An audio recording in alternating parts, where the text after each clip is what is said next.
Yes, sir. Yes, sir.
Couple weeks. We're gonna continue this because it's a lot that goes into it. I don't really think people know how to apply this stuff practically, right? We read the Bible all the time, but the problem is that if you don't know what these terms mean, sometimes we assume that people know what stuff means, right? I know as a teacher, our principals are always getting on us for to stop assuming that the students know something. You're a teacher. You gotta show them, right? And you gotta take them step by step, right? All right, so we're going to get into this mini lesson. But once again, it's a discussion, right? We're gonna have questions that we're gonna ask around the table, and once again, we want to get real, right? We don't want to be phony. We wanna be acting like we're always happy and trippy and all this other stuff. Okay? So we're gonna start this at Colossians the third chapter. Colossians the third chapter. Remember, this is called love manifested through the fruits of the spirit, right? So we want to actually show this in real life, in real time, right? What do we actually have to do to show this manifestation? Colossians the third chapter, and we're going to start at verse 8. Colossians the third chapter, and we're going to start at verse 8. When, Read. whenever you get there, my brother, you can go ahead and But now you also put off all these. all right, so it's going to get into what do we have to get out of our spirit? What do we have to put off that is in our spirit? If it's in our spirit, go ahead. Anger, Mm-hmm. wrath, Uh-huh. malice, Go ahead. blasphemy, Go ahead. filthy communication out of your mouth. So I kind of want to deal with this filthy communication, right? Because people automatically point to profanity, but it's more to that than just that, right? Mhm. How do you actually communicate with people? What are you actually saying, right? So if I have anger in my heart, right, and I'm trying to edify somebody, but then I throw insult after them, people don't think that this is filthy communication, right?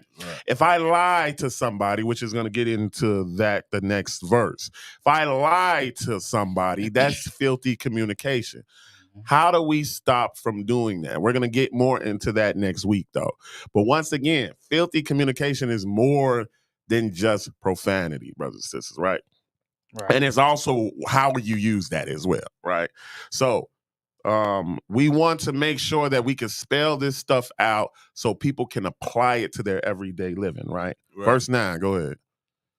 Lie not one to another, Mm-hmm. seeing that ye have put off the old man with his deeds. Right. So right then, lie not one to another. This is a form of filthy communication. You cannot communicate effectively if you are lying to each other, right? That's obvious, right?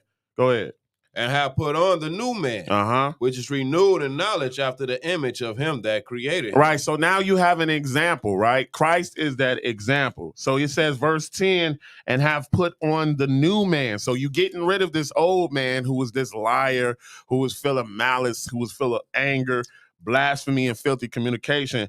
And now you're going to put on this new man that is renewed by the knowledge of Christ, right? Right. So this is what we want to apply to our everyday living. Once again, skip down to verse 12 and go ahead. Put on, therefore, as the elect of God, Go ahead. holy and beloved, bowels of mercy. All right, bowels of mercy. So now we're getting into some characteristics, some positive characteristics that should be in your spirit if you are a true servant of God, right? Bowels of mercy, right? Sometimes a person does something and they deserve their punishment, right? But to be merciful is I'm not going to give them what they deserve, right? Just like God is not necessarily going to give you everything you deserve, right? Especially if you're trying to be obedient unto him, right? So the things that you fall short on, he has mercy, right? He's not going to give you what you necessarily deserve. Long suffering. Yes, sir. All right, so that is one of the traits, right? So we want to be holy, beloved, and have bowels of mercy. What else do we want to have? Go ahead. Kindness. Go ahead. Humbleness. Go ahead. Humbleness of mind, meekness, long suffering. All right, so you want to be kind one to another, right? Once again, normally a person that's being kind to you is not insulting you, is not lying to you, is not just doing things to make you look bad, right? Right. So also humbleness in mind, right? If I have an altercation with somebody, I should be able to be humble enough to see where I'm wrong at as well. Maybe they're not wrong in anything. Now that is what people have a hard time doing. What if the other person is right and you're wrong? Right. You simply just have to have a humbleness of mind. You have to have meekness, right? You have to be gentle, right? So this is all going into how you communicate with people, how you interact with people, putting off that old man and putting on that new man. And remember, that new man is supposed to be according to what Christ's character is, right? So he forgave us. Yes, sir. He forgave us. Now, you got kindness, you got humbleness of mind, meekness, long suffering, right? Now, let's see how long that stretches. Like, how much suffering can you take from a person, right? How long can you suffer with a person, a difficult person, right? Patience and things like that. How long can you be kind with a person that's being hard and evil and all of this to you, right? Facts. How much humbleness can you have, right? In order to show somebody else that, hey, pride is going to lead to destruction. So all we want to do is come up with a solution where we're both in line with the Most High's will, right? Verse 13, go ahead. Forbearing one another and forgiving one another. So we got to tolerate one another, right? Once again, we are not perfect. So we're gonna have to tolerate one another, and in tolerating one another, we're gonna have to what? Forgive one another, right? So you don't want to hold a grudge with somebody long term, right? Go ahead. If any man have a quarrel against any, go ahead. Even as Christ forgave you, go ahead. So also do ye. I had put this on my Facebook maybe last week. I forgot specifically when I did it, right? How you gonna feel if the person that you're mad at dies tomorrow? Is the thing that you're mad or angry or upset at them about, was it really that serious, right? And then once they have passed on, now man, it wasn't even that serious. I'll give anything to bring them back. Well, you should have thought about that before they left, right? Before they went into their last and final sleep before Christ come back. Somebody told me something so profound the other day. I was like, well, what if that person that you got a quarrel with is praying for you and you miss your blessing? Oh, you man, that's deep. That's deep. Now that's deep, because that person could be praying for you, but you got to alt with them, and then you haven't even taken the steps to try to recover that person to see if y'all can get along again, right? So once again, we have to forbear one another. We got to tolerate one another. We got to bear each other's burdens, right? And forgive one another. So it says, if any man have a quarrel against any, even as Christ forgave you, so also do ye. So if you want Christ to continually to forgive you for your transgressions against him, you got to do it for somebody else, right? All right, verse 14, go ahead. And above all these things, put on charity, which is the bond of perfectness. The ultimate form of love, charity. I'm just doing this from the kindness of my own heart. I don't have any agenda. I'm not trying to get nothing out of it. The only thing I want to get out of it is the approval from God, right? That God is pleased with my actions, right? So that's the only reason, that's the main reason. I'm not gonna say the only reason, but that's the main reason why we want to have charity, doing things through the kindness of our own heart, right? Skip down to verse 16 and go ahead. Let the word of Christ dwell in you richly in all wisdom, teaching and admonishing one another in psalms and hymns and spiritual songs. Oh, that's definitely something Bruce in the Hood do, right? We are teaching people and admonishing one another through psalms and hymns and spiritual songs, right? What else? Go ahead. Singing with grace in your hearts to the Lord. Right. So that is the real music, right? Being able to teach people through song, right? I love it, right? I don't know about y'all, but I love it. Yeah, beautiful. All right, skip down to verse 18. So now specifically, we're going to get into the relationships, right? The different relationships. What is this person supposed to do with this person, so on and so forth, right? Verse 18, go ahead. Wives, submit yourselves unto your own husbands. Go ahead. As if it fit in the Lord. So that's how wives are supposed to be with their husbands, right? You're supposed to submit or cooperate with what your husband is saying. But once again, your husband got to know his purpose and what God has given him, right? His purpose. So that he can give that direction to you, and then you can submit or cooperate with what God's plan is for that man, right? Let's see the husbands. Verse 19, go ahead. Husbands, love your wives and be not bitter against them. Right, so now you got husbands that want wives to be submissive, but then you want to be bitter towards them. Or you got wives that want their husbands to love them, but you don't want to be submissive unto him, right? It can't be one or the other, right? Both parties want yes men. Right, both parties seem to want yes men. But here's the thing, we're going to get into that. How well do you communicate with one another, right? Is it filthy or is it pure communication, right? Is it something that's going to edify and bring solutions, or is it something that's going to bring division within your household? Right. And so that's something that you do not want, right? Let's keep going. Verse 20. Children, obey your parents in all things, for this is well pleasing unto the Lord. Right. So how children act towards their parents, how husbands act towards their wives, how wives act towards their husbands, all this has to be according to the characteristics that we just said. Of course, you have to have kindness, humbleness of mind, meekness, long-suffering, forbearing one another, forgiving one another, right? That is how we have relationships. This is love manifested through the fruits of the Spirit. And we're going to get deeper into this, right? Verse 21, go ahead. Fathers, provoke not your children to anger, right? Lest they be discouraged. Right. And if your children are obeying you, or just because they have to obey you according to the law, doesn't mean you have to provoke them to anger, right? And discourage your children, right? What else we got? Verse 22. Servants, obey in all things your masters according to the flesh. Go ahead. Not with eye service, as men pleasers, but in singleness of heart, fearing God. Right. So let's clarify this. This is not talking about slaves and masters as far as chattel slavery is concerned, right? That didn't even exist back then, right? We're talking about employees and employers. That is what this is talking about, right?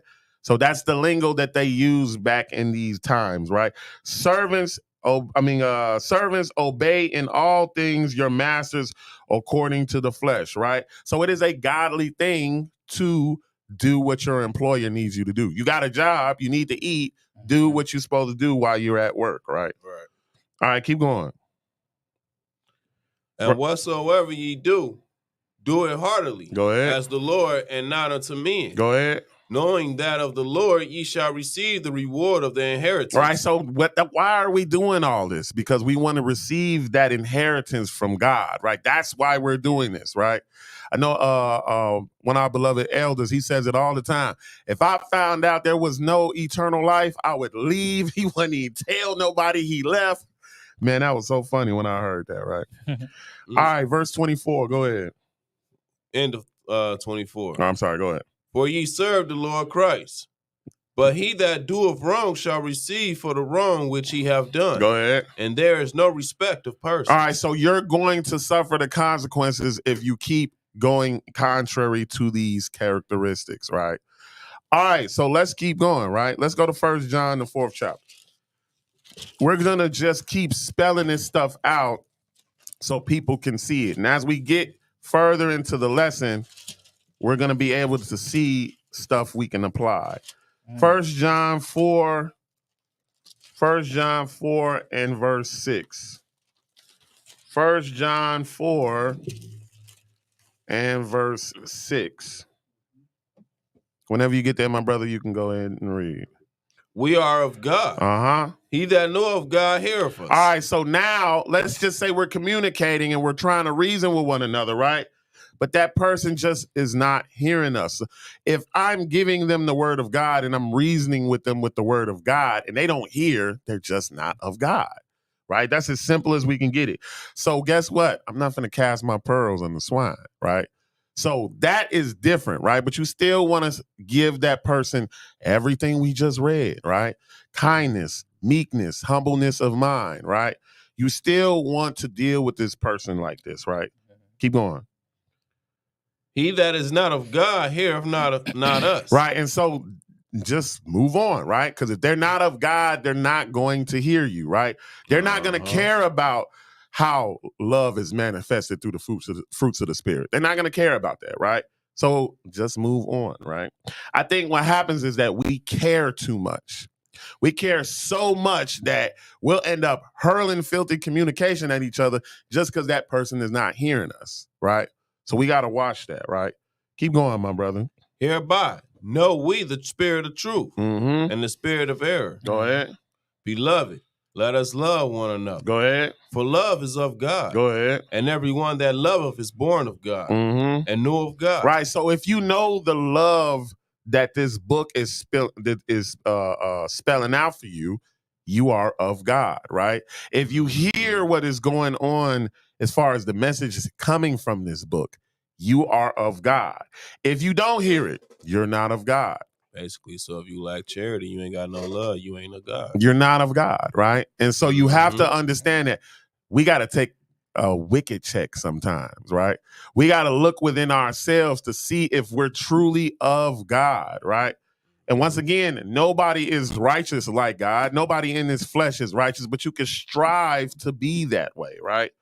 And so that's what we want to understand. Keep going, my brother. Verse 8, yeah. He that loveth not knoweth not God, for God is love. Go ahead. In this was manifested the love of God towards us. Right, so the love of God. So this is the reason why we even know how to love, because the love of God was manifested to us, right? Go ahead. Because that God sent his only begotten son into the world. Go ahead. That we might live through him. Right, and you know what's crazy? You know this is love, because if you ask the same person, would you did what Christ did? Would you have died for the sinful man? Normally a person be like, man, I don't know. I don't know about that, right? So we appreciate what Christ has done for us, right? And in showing appreciation, we gotta show the love of God towards one another, right? Verse 10, go ahead. Herein is love. Not that we love God, go ahead, but that he loved us. Go ahead. And sent his son to be the propitiation for our sins. Right, so he died that horrible death so you didn't have to go to the lake of fire. That's if you try to obey him, right? Now, you just can't think that you're going to get forgiven and I'm going to just go out here and do whatever I want to do, live however I want to do, contrary to what this book is telling us, and I'm going to be forgiven, right? You still have to have the actions in order to be forgiven for the things that you've done against God, right? Verse 11, go ahead. Beloved, if God so loved us, we are also to love one another. Doesn't that make sense? Right? So if God loved us, we should be able to love one another, right? It seems simple enough, but once again, if you have these spirits within you, it's going to be difficult. This flesh is trying to kill you. How can you love God if you ain't never seen him? You ain't love your brother right here. Crazy I said that, because that's what we're going to get into in a minute, right? Verse 13. Go ahead. 12. I'm bad. Verse 12. I'm getting ahead of myself. No man have seen God at any time. Go ahead. If we love one another, God dwelleth in us, and his love is perfected in us. Go ahead. Thereby know we that we dwell in him, and he in us, because he have given us of his spirit. Right. So that's why we are able to even show this love, because God has given us his spirit, right? Keep going. And we have seen and do testify that the Father sent the Son to be the Savior of the world. Go ahead. Whosoever shall confess that Jesus is the Son of God, God dwelleth in him, and he in God. Right. So if you confess and you understand what Jesus has done for you, you are of God. Whoever does not confess that Christ is the right, and it can be proven that he is the Son of God, right? Or at least it makes sense, right? People try to act like you go into the Old Testament and show that Christ is the God of Israel, that it don't make sense. At least it makes sense, right? Verse 16, go ahead. And we have known and believed the love that God hath to us. Go ahead. God is love. And he that dwelleth in love dwelleth in God. Go ahead. And God in him. Skip down to verse 18 and go ahead. There is no fear in love. Right. So there is no fear in love. So it be people feeling like they're punks for showing love. Right. Or they're punks for giving a soft answer. We can't be like that. Right. I gotta love you. You have to love me. Like, we're required to do this. You better fear not loving your brothers and sisters. Punks for humbling themselves. Right. Or punks from humbling themselves or being kind to one another. Right. We just messed up. Right. But then that's why there's so much anger and malice in our heart. And we got to understand all of that is a result of the lack of understanding what love truly is. Right. Make it plain, bro. Go ahead, my brother. 18. Yeah, we'll just read 18 over. There is no fear in love. Go ahead. But perfect love casteth out fear. Go ahead. Because fear hath torment. He that feareth is not made perfect in love. So if you around here fearing loving somebody, it's just not perfect. Your love is just not perfect, right? Right. And we know the only perfect love is what? Christ. But we can still try to strive for that. Right? Because he just went to the cross and died for us. Once again, a lot of people would just be scared of that. Just like, let's just say you just had to be a martyr for Christ, right? That's scary. But that's the love that you're going to show back to him, right? I'm willing to die for the cause, right? Facts. Keep going, my brother. We love him. Because he first loved us. Go ahead. If a man say, I love God, and hateth his brother, he is a liar. For he that loveth not his brother whom he have seen, how can he love God who he have not seen? Right. So I can't love somebody I have not seen if I can't love somebody I see every day. Right. For instance, in your household, you have your wife, you have your children, or maybe you just got children, whatever the case may be. You have your husband. If you can't love them and you see them every day, how you going to love God? Right. If you going to be bitter towards your wife, how you gonna love God? It's just like it's not gonna happen.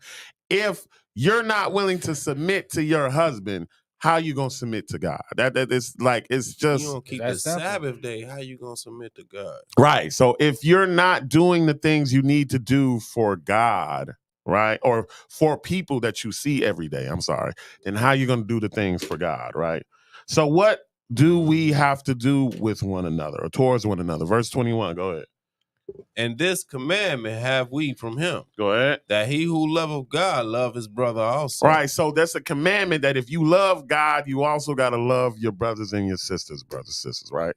So that's something that's not complicated, right? So but go ahead, my brother. So as far as the dynamics of the relationships, because we are talking about relationships. Right, just in general. Should this apply? Because, we want to make it clear to just brothers and sisters in the church, or should it apply to like maybe some brothers or somebody on the job or something like that? Right. People you don't know that you don't personally know. I mean, is this rule applied? Yeah, this rule applies. Sure. Yeah, this rule applies to everybody because when we went to servants, obey your masters, right? Employees and employers, right? Exactly. Your employer might not be in the word. Right. That they didn't say, servants, be obedient to your masters that are in the word, right? It didn't say that. Just like, hey, let's just say I'm a child, I end up finding out because I got students, or they were there, or I had students that were in the word, but their parent was not. Does that mean now that I can dishonor my mother and father just because they're not in the word? Exactly. No, I have to show that same love to them as well, right? All right, so now let's go to Galatians, the 5th chapter. Galatians, the 5th chapter. So now we're going to get into more detail about how this looks, right? Galatians, the 5th chapter, and we're going to start at verse 13. What chapter was that again? Galatians, the 5th chapter, and verse 13. Galatians 5 and verse 13. Whenever you get there, my brother, you can go ahead and read. For brethren, ye have been called unto liberty. Go ahead. Only use not liberty for an occasion to the flesh, Uh-huh. but by love serve one another. Right, so now I'm not bound by all these strongholds anymore, right? That's what the liberty is, right? I'm free within Christ, right? I have the knowledge of Christ. I know what sin is, and I know what sin is not, right? So I'm free within that, right? Right. But just because, let's just say, I find out something is not sin that the world thinks is sin. Am I going to lose? Am I going to use my liberty for an occasion to the flesh, right? Or am I going to use that to love somebody, right? So God forbid that I use my liberty to please my flesh, right? Verse 14, go ahead. For all the law is fulfilled in one word, even in this. Go ahead. Thou shalt love thy neighbor as thyself. Right, so you're going to love your neighbor as yourself, right? There's just certain things about yourself you're not going to let happen. So why are you going to do that to somebody else, right? Verse 15, go ahead. But if ye bite and devour one another, go ahead. Take heed that ye be not consumed one of another. Right. So you betraying one another, you sort of eating each other alive, right? Because what you're doing now, brothers and sisters, right, is that you're consuming somebody else in their peace, right? You don't want them to be happy, right? And you want to betray them all the time, right? That's what that is talking about, right? But what do we want to have within our spirit? Verse 16, go ahead. This I say then. Go ahead. Walk in the spirit, and ye shall not fulfill the lust of the flesh. Go ahead. What does that look like? Go ahead. For the flesh lusteth against the spirit, and the spirit against the flesh. And these are contrary the one to the other. Go ahead. So that ye cannot do the things that ye would. Verse 18, go ahead. But if ye be led by the spirit, ye are not under the law. Or in other words, you're not under the penalty of the law, right? So I'm not going to be punished if I'm led by the spirit. Meaning if I'm obedient to the spirit of God, his wrath is not going to come upon me, right? Right. That's why I'm not under the law. It doesn't mean I don't have to keep the law, right? Because then when we get into the lust of the flesh, let's see where this is coming from. Verse 19, go ahead. Now the works of the flesh are manifest, which are these. Go ahead. Adultery, fornication, uncleanness, lasciviousness. Right, so all of this stuff is in the law, right? So if I am doing these things, I'm being led by the lust of my flesh and not by my spirit, right? Go ahead, my brother. Idolatry, witchcraft, hatred, variance, emulations, wrath, strife, seditions, hearsay. Right, so I'm sitting here and I'm worshiping all these gods. That's not the God of Israel, right? Not the God of this Bible. I'm casting spells and doing all type of magic and stuff like that. I got hate in my heart, right? I got jealousy in my heart, strife and contention in my heart. These are the things that come from the lust of the flesh, right? I'm a doggone alcoholic, right? I envy, and then I'm murdering people. I'm out here murdering people, right?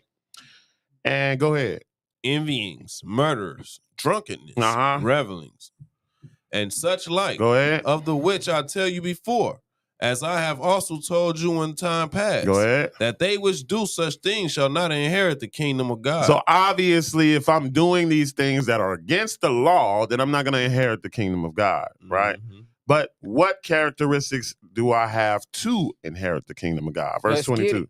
But the fruits of the Spirit is love, joy, peace, long-suffering, gentleness, goodness, faith. Oh, seems like we're hearing the same thing over and over again, right? So this is just confirming what's going on, right? Love and joy, right? You all happy. You happy to see each other, right? You just feeling good within your spirit. You're at peace, right? So I'm not trying to be contentious. I'm not trying to start wars and things like that. I'm long suffering, meaning I'm going to be patient, right? Somebody does something to me, I'm not going to do the same thing back to them, right? I got to hold myself, being gentle, being soft, right? Having a soft answer, which we'll get into in a minute, right? And just overall being good to one another, brothers and sisters, right? Go ahead. Verse 23. Goodness, faith, meekness, temperance. Against such there is no law. Right. So meekness and temperance, right? That temperance is something else, right? Being able to have self-control over your flesh, right? That is something that is really hard for people to do, right? But you have to do it, right? You have to do it. No questions, right? Go ahead. And they that are Christ have crucified the flesh with the affections and lusts. Go ahead. If we live in the spirit, let us also walk in the spirit. Let us not be desirous of vainglory, provoking one another, envying one another. All right, so now we're going to get into a little bit of the communication. So, because this is going to stretch to the other parts next week and the following, right? Let's go to the next chapter. So Galatians 6 and verse 1. Galatians 6 and verse 1. Whenever you get there, my brother, you can go ahead and read. You got to get the water. Got the throat kind of parched and things in here. All right. Yes, so praise. Galatians 6 and verse 1. Whenever you get there, go ahead and read. Brethren, if a man be overtaken in a fault. All right, so now this is what people have to understand, especially like I was seeing when we were going through these folly days, right? Man. These people are overtaken in the fault, right? Some of them don't know what they're doing. Some of them do know what they're doing, right? But I always use this analogy. How can you expect every heroin addict to go cold turkey? You can't. That's not normal, right? So you got to be patient with people. You got to be meek with people, right?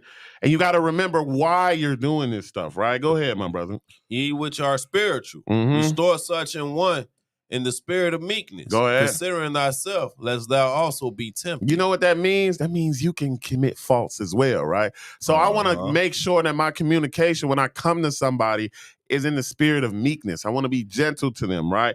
I just want to make sure they're redirected back to the right path, right? Because I can be tempted as well. So I'm not going to come to them like I'm better than them or this can't happen to me, right? I'm going to make sure I just redirect them back to the right path. That's if I can do that, right? Because once again, if they don't hear of you, they're not of God. So I'm going to just have to move on, right? Verse 2, go ahead. Bear ye one another's burdens. And so fulfill the law of Christ. Right, just like it said. Sound like charity. Right, sound like charity, sound like forbearing one another, forgiving one another, right? So you got to bear each other's burdens, right? I got to help you with your issues, and you got to help me with my issues. Without looking for something in return. Right, without looking for something in return, right? Your reward is the inheritance God is going to give you, which is the kingdom, right? It's also representing keeping the law because you loving your neighbor as yourself. Exactly. All right, verse 3, go ahead. For if a man think himself to be something when he is nothing, he deceiveth himself. Right, so now you a big shot, right? That's why I can't come to somebody in a gentle and meek way and in a humble way to redirect them back to the right path. I'm going to use filthy communication. I'm going to put them down. I'm going to insult them. I'm going to make them feel like they're nothing, right? But it says if you feel like you're something when you're really nothing, you're deceiving yourself, right? Go ahead, verse 4. But let every man prove his own work, and then shall he have rejoicing in himself alone. Right, go ahead. And not in another. Right, so now you want to do this, you'll have rejoicing within yourself because you know that God is happy. He's pleased with what you've done. But I don't have to go out here and boast about what I did, right? I might let somebody else praise me, right? But I don't have to go out here and boast about what I did, right? I'm trying to help my brothers and sisters get to the kingdom, right? Like I said this on Facebook the other day. We got to help each other stay out the lake of fire, this period. If you think about what the end result to disobedience is, you don't want nobody going down that road. I shall hope not. Right. I don't want neither one of y'all. Look, we can get into any type of quarrels, right? I'm gonna try to make it work. That is the point. Because at the end of the day, my mindset is, man, if you go down the wrong path, you're gonna burn forever. You're gonna burn forever. And I don't want that, right? You shouldn't want it either. Right? Go ahead. 4. But let every man prove his own work, and then shall he have rejoicing in himself alone. Go ahead. And not in another. Go ahead. For every man shall bear his own burden. Let him that is taught in the word communicate unto him that teacheth in all good things. Oh, so that's what you're supposed to do. You're supposed to let him that is taught in the word communicate unto him that teaches in all good things, right? So I got to teach the good thing about this word and communicate that with somebody else. What if my communication is filthy, though? Right? We got to look at that, right? Once again, we are going to continue this next week and really get into depth about how you communicate effectively, right? Verse 7, go ahead. Be not deceived. God is not mocked. Go ahead. For whatsoever a man soweth, that shall he also reap. All right, so whatever you put out there, it's going to come right back to you. So if I'm putting out filthy communication, it's going to come back to me.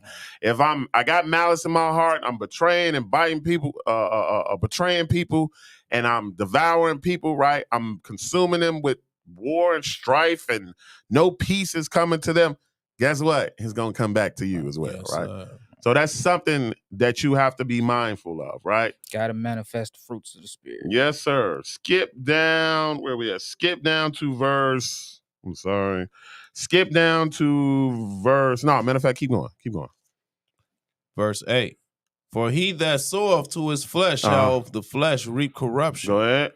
But he that soweth to the Spirit shall of the Spirit reap life everlasting. Right, so that's what we want to do. We want to reap life everlasting, eternal life, living forever, right? Let's just spell it out like it is, right? I want to live forever, so I'm going to make sure I love my neighbor as myself, right? That's simple, right? I'm going to do what God says because he's going to turn me into an immortal being, right? That is the reward, the inheritance that we are going to get. Right, on the right side, not burning forever for all eternity, right? But actually having power over this world, right? Yeah. Keep going, my brother. And let us not be weary in well-doing. Right, so now, once again, that's where the long-suffering and the patience comes in, right? Because if I'm feeling weary of well-doing, guess what I'm going to want to do? I'm going to go, right? I'm going to want to feign. I'm going to start being disrespectful to people because they disrespectful me, all this other stuff, right? But I don't want to do that, right? I want to do what Christ did, right? Christ basically walked to the death penalty, right? So that he could die for us, right? So that we wouldn't have to suffer that. Because his mind was on, just like I just said, man, y'all going to burn for this. So I'm going to at least come down here and try to do something, right? Go ahead. For in due season we shall reap, if we faint not. Go ahead. As we have therefore opportunity, let us do good unto all men, especially unto them who are of the household of faith. Now, that was his question, right? That answered his question. We want to do good to all men, but especially those that are in the household of faith, right? Especially those, right? Let's keep going. Let's go to 2 Timothy, the 2nd chapter. Now, as we go through these scriptures, it's going to spell it out even more, right? Of how can we apply this to our everyday living? 2 Timothy, the 2nd chapter and verse 19. 2 Timothy 2 and verse 19. Whenever you get there, my brother, you can go ahead and read. Nevertheless, the foundation of God standeth sure. Go ahead. Having this seal, the Lord knoweth them that are his. Right, so he knows them that are his, brothers and sisters, right? And what are who are those people? The ones that follow his will, right? Go ahead. And let every one that nameth the name of Christ depart from iniquity. Right, so you got to depart from sin. Everything that's against God's law, if you are in Christ or your name in the name of Christ, you got to depart from iniquity. That right there shows you the law is not done away with, brothers and sisters. Right? That is really simple right there, right? And it's talking about Christ. So if you're of Christ, you're not going to sin, right? It's at least presumptuously, right? Right. Go ahead, verse 20. But in a great house, there are not only vessels of gold and of silver, Go ahead. but also of wood and of earth. Go ahead. And some to honor and some to dishonor. Right, so we got to get out of this thing when we come to church, we're expecting everybody to be good, right? And then next thing you know, you go to another church expecting everybody to be good, so on and so forth. Now you don't want to go to nobody's camp. You want to stay home. And you know what I'm saying? That is something that you're going to deal with, right? Wherever you go, you're going to have vessels of honor and you're going to have vessels of dishonor. But you still got to love the vessels of dishonor, right? So that's the stuff we got to know that's hard, but we have to do, right? Verse 21, go ahead. If a man therefore purge himself from these, go ahead, he shall be a vessel unto our honor, sanctified, and meet for the master's use. Go ahead. And prepared unto every good work. Right, so if you doing all these things, you got all these characteristics. If you're meek, you're humble, you have humbleness of mind, you're forbearing one another, you're forgiving one another, right? You have love, joy, peace, all of these things within your spirit, right? You will be considered a vessel unto honor, right? Verse 22, go ahead. Flee also youthful lust, but follow righteousness, faith, charity, peace, with them that can own all, with them that call on the Lord out of a pure heart. Right, so these things, once again, these things are repeating, just showing that the witness has to be true, right? According to the text, right? You have to have these characteristics in order to be a child of God, right? Verse 23, go ahead. But foolish and unlearned questions avoid, knowing that they do gender strife. Right, so now this is a thing where I got to choose my battles, right? Because it's people that's going to come acting, I'm sorry to say, stupid. They're going to come acting foolish. They're going to ask you questions that's going to turn into some strife and conflict, right? But you got to avoid that, right? You got to know when to avoid that, right? Because you can hear this stuff and next thing you know, you done got caught up in it, right? Now you arguing back and forth. Nobody knows who's the fool because now you arguing with the fool, right? Go ahead. But foolish and unlearned questions avoid, knowing that they do gender strife. Go ahead. And the servant of the Lord must not strive, but be gentle unto all men. Oh, there go that gentleness again, right? So you got to be gentle unto all men, right? Go ahead. Apt to teach. Patient. There you go again. Patience, right? That is the fruits of the Spirit. You're seeing the fruits of the Spirit all over the text, brothers and sisters, right? Go ahead. In meekness, instructing those that oppose themselves. Right. You see how what this is saying? In meekness, instructing those that oppose themselves. They're against themselves, brothers and sisters. They got to be against themselves if they're going against God, right? So you got to understand that. That's why you got to come to them in meekness, right? They have spirits on them, and you got to know how to get around them with your reasoning, your communication, things of that nature, right? Go ahead. If God peradventure will give them repentance to the acknowledging of the truth. Go ahead. And that they may recover themselves out of the snare of the devil, who are taken captive by him at his will. Right, so they are taken captive by the devil's will, brothers and sisters, right? That's why you have to be meek to the people opposing themselves, right? Yeah. In other words, I got to come in the spirit of meekness. If I see a brother overtaken in a fault, I got to do that because guess what? The same thing can happen to me. Right? The same thing can happen to me, right? All right, let's keep going. Let's go to Isaiah 58. Now, even though we do want to be gentle and meek and things like that, we can't care about anybody's feelings when it comes to teaching them the word of God. They don't want to hear the word. Okay, I'm going to teach it anyway, right? Because I'm going to make sure that I'm a witness against you. When you go to the judgment seat, brothers and sisters, guess what? God can pull up, hey, he came and told you this, that, and third. You wasn't trying to hear it though, right? But at least he told you though, right? So we're gonna see that in Isaiah. Isaiah 58 and verse 1. Isaiah the 58th chapter and verse 1. Whenever you get there, my brother, you can go ahead and read. Cry aloud, spare not. Lift up thy voice like a trumpet, and show my people their transgression, and the house of Jacob their sins. Right, because if I see you overtaken in the fault, now remember, you still got to come in the spirit of meekness. You still got to come gentle. You still got to come with pure and good communication, right? However, I don't care how you feel. I'm gonna tell you this anyway. Do I have to be angry and do I have to be insulting about it? No, I don't have to do all of that. But I definitely got to tell you, right? Go ahead, verse 2. Yet they seek me daily and delight to know my ways. Go ahead. As a nation that did righteousness and forsook not the ordinance of their God. Go ahead. They ask of me the ordinances of justice. Go ahead. They take delight in approaching to God. Right. So at the time, Israel and Jacob did do that, right? But we ain't doing that no more, right? Not as a whole, right? So that's why I got to go and tell my people about their transgressions, because some just don't know, right? We've been lost for so long. Others do know, but you don't understand yet. You don't get where you're headed yet, right? So I'm going to make sure that I'm telling you these things and not sparing your feelings, and I'm just going to tell you straight up, right? But then why is that? Because this is a nation that used to delight in the justice and the ordinances of God, right? And so we want to put that nation back to where they were so they can teach the rest of the world, right? So once again, people use this, especially with verse 1, to be to express anger towards one another and to express the filthy communication, right? Man, even though I'm rude in speech, right? People love to put that out there. But however, what did Paul say? The same person that said, be gentle unto all men, right? So yeah, just because I'm not elegant, that's what he's talking about. I'm not elegant in speech. I don't use big words and all this other stuff, but I can still tell you about the knowledge of Christ, right? But I got to be gentle unto all men. If somebody's overtaken in a fault, I got to make sure I restore them in the spirit of meekness, right?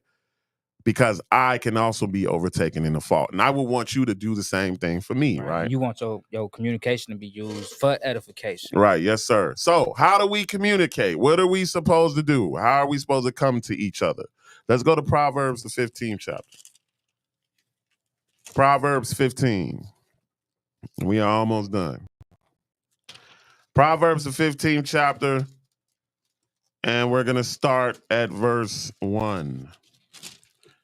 Proverbs, the 15th chapter, and we're going to start at verse 1. Proverbs 15 and verse 1. Whenever you get there, my brother, you can go ahead and read. A soft answer turneth away wrath. But grievous words stir up anger. Right, so we want to get away from the anger, so we can't use grievous words with one another. Once again, filthy communication, the grievous words, right? I want to give a soft answer that's going to turn away somebody's wrath, right? So we're gonna get into that. We're gonna get into some questions after this as well, so we can have this discussion, right? Because we're gonna talk about, well, when was it difficult for you to have a soft answer, right? And it's like I said, I want you brothers to be honest about the stories when we finally get around to them. But we want to make sure that this stuff is real. We want to make sure, hey, I did struggle. Maybe I don't struggle anymore, but I did struggle back then. But this is how I got over it, right? Verse 2, go ahead. The tongue of the wise useth knowledge aright. But the mouth of fools poureth out foolishness. Right. So how am I using knowledge aright? Coming in the spirit of meekness, being patient, being long suffering, right? Because once again, the knowledge is supposed to save the person from going to the lake of fire, right? And we want to understand that, right? Skip down to verse. No, matter of fact, keep going. My bad. But the mouth of the eyes of the Lord are in every place, beholding the evil and the good. And that's why you want to do it, because the Lord can see you, right? Everywhere it doesn't matter where you are. You cannot hide from the eyes of God, y'all. Go ahead. A wholesome tongue is a tree of life. But perverseness therein is a breach in the spirit. Go ahead. A fool despiseth his father's instruction.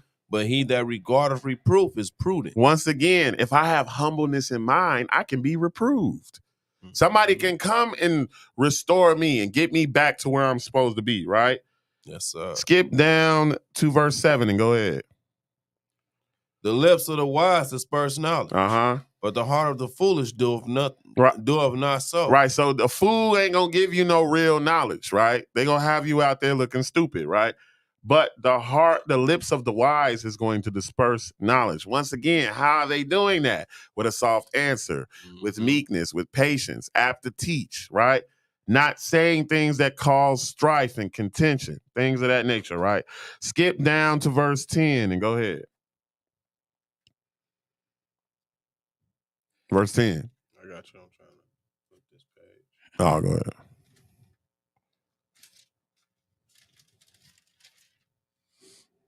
Correction is grievous unto him that forsake the way. All right, so now, once again, remember it says, if you come to a person and they don't hear of you, they're just not of God, right? Because correction is grievous unto him that forsook the way of God, right? So if I can't correct you, you have forsaken the way of God, right? Go ahead. And he that hateth reproof shall die. So if you can't correct yourself, right, you're going to die. Straight up, right? And that is why I'm not sparing your feelings, because if I'm really your brother, I don't want you to die, right? That's simple as it can get, right? Skip down to verse 12 and go ahead. A scorner loveth not one that reproveth him. Right, so if somebody comes and you trying to correct them, if they don't love that, they're a scorner, right? Because a scorner doesn't like when somebody reproves them or corrects them. Why? Because he fell away from God, right? Go ahead. Neither will he go unto the wise. A merry heart maketh a cheerful countenance. But by sorrow of the heart, the spirit is broken. Skip down to, matter of fact, read verse 14. Go ahead. The heart of him that have understanding seeketh knowledge. All right, so if you really got real understanding, you're going to keep seeking knowledge. You're going to keep seeking matters out. If I don't have the knowledge, I'm going to keep seeking the knowledge, right? Go ahead. 15. Verse 14. But the mouth of the fools feedeth on foolishness. Excuse me. Skip down to verse 18 and go ahead. A wrathful man stirreth up strife. So you got it. Matter of fact, remember when we read, when it comes to that old man, he's full of wrath, right? So a wrathful man stirreth up strife. He's always being contentious. He always starting something, right? Go ahead. But he that is slow to anger appeaseth strife. Right, so he's not going to run into strife, the person that is slow to anger, right? Skip down to verse 21 and go ahead. Folly is joy to him that is destitute of wisdom. Right, so how am I going to go back and forth with a fool when folly is joy unto him? So I'm going to sit here and go back and forth with this fool, and there is no solution with the fool, right? He loves foolishness, right? It's joy. He has joy with it when it comes to foolishness, right? So you're trying to correct the foolishness, and he's a scorner, right? You're going to go back and forth all day with people doing that, right? Mm-hmm. All right, so let's continue. Let's go now to Proverbs 25. But a man... go ahead. But a man of understanding walketh uprightly. All right, so a man of understanding is going to walk uprightly, right? Proverbs 25. Proverbs 25 and verse 8.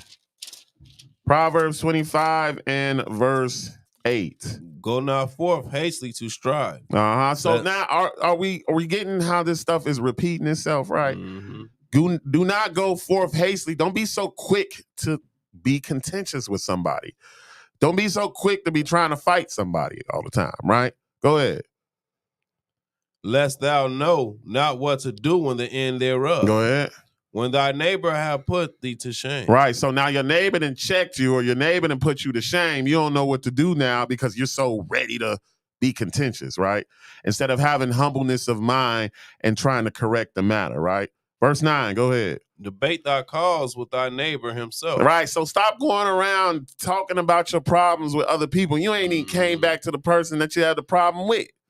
Right? 100. So go debate thy cause with thy neighbor himself. Go ahead. Lest he that heareth it put thee to shame. Oh, no, that's the wrong one. Middle of verse 9. Debate thy cause with thy neighbor himself and discover not a secret to another. Right, so don't go around, hey, if I got an issue with this person, let me not go over to this person telling them about it. Because guess what? Let's just say I go to this person and I say all of this stuff, but then I go back to my neighbor and then we recover from that, right? But now this other person thinks that this person is not right when y'all have resolved the issue, right? So just go to that person, resolve the issue, and stop going around telling other people. Or that other person could have came back and told the person what you was going back and running your mouth about. Right. So you don't want to do that because that's going to cause more strife and contention, right? Verse 10, go ahead. Lest he that heareth it put thee to shame, and thy infamy turn not away. Right. Go. Let's skip down to verse. Matter of fact, no. Go ahead. A word fitly spoken is like apples of gold and pitchers of silver. Go ahead. As an earring of gold and an ornament of fine gold. Go ahead. So as a wise reprover upon an obedient ear. Right. So now I'm a wise reprover, right? I know how to communicate. I know how to come in the spirit of meekness, but that person is also wanting to be recovered, right? Because they have an obedient ear, right? That person is of God. So guess what? He gonna hear of you. He has an obedient ear, right? Keep going.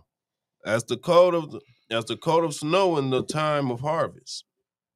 Matter of fact, I'm sorry. Skip down to verse 15. Go ahead. By long forbearing is a prince persuaded. All right, go ahead. And a soft tongue breaketh the bone. Oh, that's hard right there, right? Hard. Long forbearing. Right. So it says a long forbearing. In other words, I am long suffering. I'm gonna be able to persuade people that are in high authority in the world. A prince, right? A prince is nobility. A prince is a royalty, right? I'm going to even persuade them, right?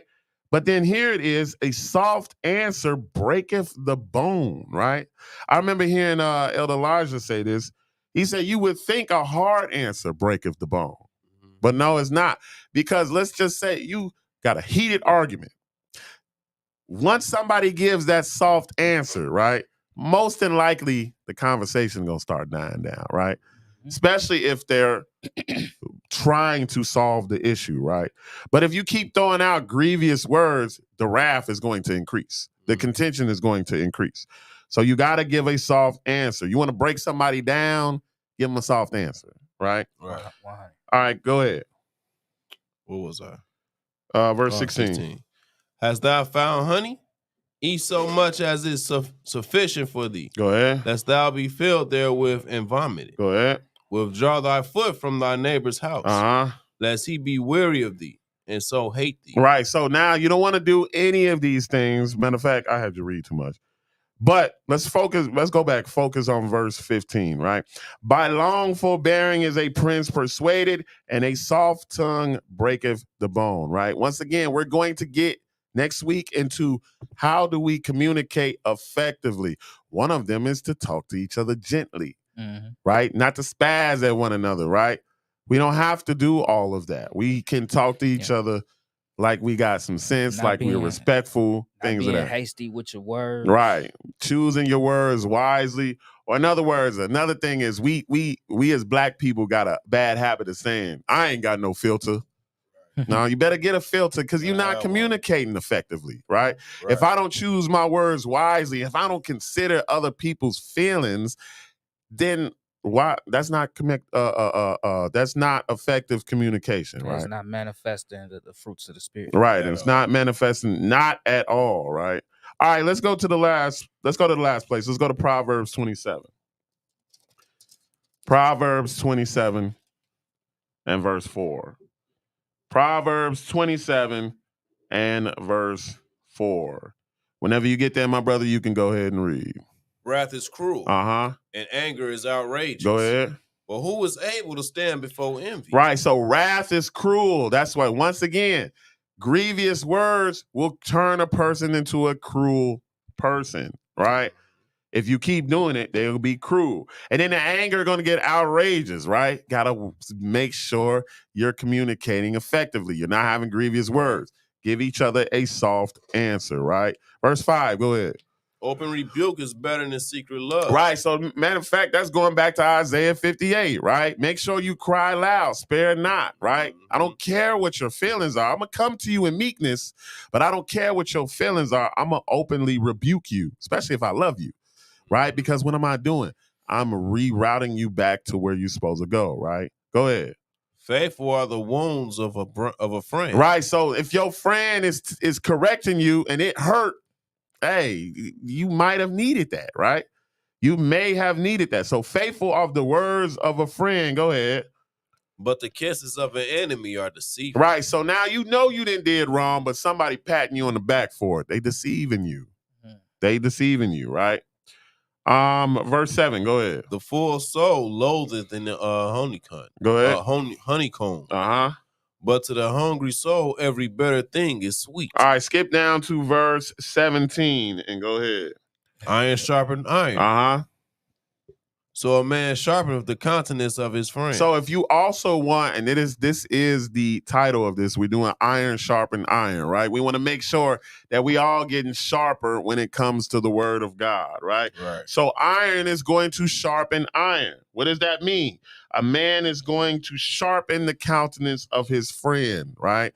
A man is going to make sure his brothers and sisters have the right understanding. They're getting sharp. They're able to apply all of this to their everyday living, right? And hold them accountable. And hold them accountable. If you're not doing that, you don't have love in your heart, brothers and sisters, right? And so that is love manifested through the fruits of the Spirit, right? All praises, all praises. All right, so beautiful discussion. Great reader, wise soul. So we're gonna go into the dialogue discussion, and we got a few questions we can go ahead and reflect on. So the first question is and if y'all online y'all want to chime in too, definitely get in tune. But the first question will be name a time when you dealt with a difficult person and you failed to give a soft answer. So we gonna name a time when you dealt with a difficult person and you failed to give a soft answer. Who want to start? Man, I jump straight in for real. Me personally, man, I've dealt with anger issues all my life for real. And not being able to effectively communicate that anger. I just react, you know what I'm saying? But now that I'm grown, you know what I'm saying, man, I got family, wife, kids at home. I feel like the hardest people to deal with on a daily basis, bro, is a house full of little kids, bro. For real, straight up. House full of little kids is so humbling, bro, because you really gotta bring yourself to a child's mindset for real. And all day you probably enduring the world, the life that you living, you know what I'm saying, work, bills, your wife, then you gotta get your studies in, you know what I'm saying, you gotta get your prayers in, you know what I'm saying. Then at the same time, you got 3, 4, 5 little runts needing everything and wanting everything and all up in your ear, in your back, you know what I'm saying, and you that selfishness kick in. It's like, dang man, I want to do this, I want to do that, you know what I'm saying, I want to please myself, you know what I'm saying. But when you got a responsibility, so me every day just humbling myself to give that soft answer to my children, you know what I'm saying, in my own home, not having to yell at them because I don't want them in my face, you know what I'm saying, all the time. And I want my space, you know what I'm saying, when they need me to be there for them. So man, definitely these kids, they be on my nerves, boy, but definitely it helps me. And then the scripture comes to mind, Matthew 18. Let's go there real quick. Matthew 18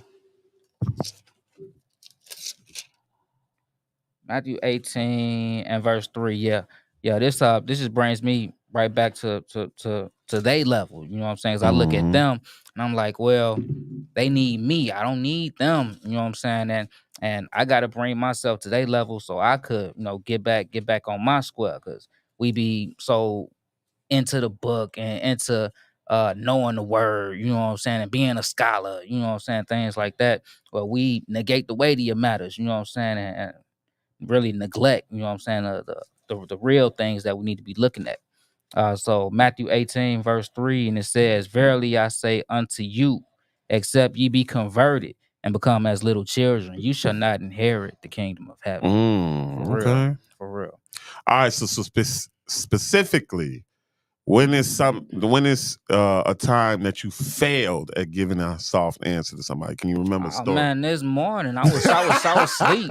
I was asleep, and DJ in my ear, Daddy, gotta get some cereal. I'm like, well, you can get some cereal, man. Go get it. What you asking me for? Right. Go get the cereal. Instead of, he probably just wanted to, see what his dad was on and wanted to interact with his pops, you know what I'm saying, and wake him up, you know what I'm saying, and chill. Well, I'm being lazy and my feelings and, just doing what I wanted to do, so.